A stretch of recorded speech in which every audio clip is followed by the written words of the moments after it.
ముడుపుల కోసం మూగజీవాల ప్రాణాలతో క్రూరమైన వ్యాపారం. పశువుల రక్తంతో నిండిన కోట్లాది రూపాయల మాంస మాఫియా.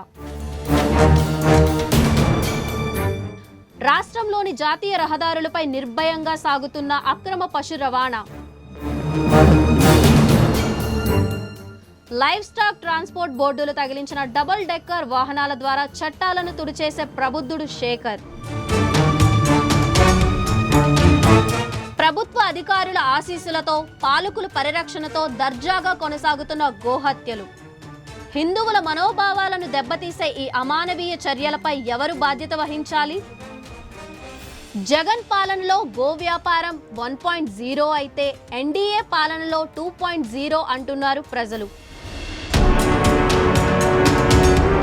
హోంశాఖ మంత్రి అనిత, డిప్యూటీ సీఎం పవన్ కళ్యాణ్ నియోజకవర్గాల మీదుగా సాగుతున్న ఈ రక్తపు రవాణా వెనుక ఎవరు? పశువుల మాంసం ముద్దలుగా తరలిపోతుంటే ప్రభుత్వం ఎక్కడుంది? చర్యలు ఎప్పుడు? Exclusive report. పూర్తి వివరాలు మీ D5 న్యూస్లో.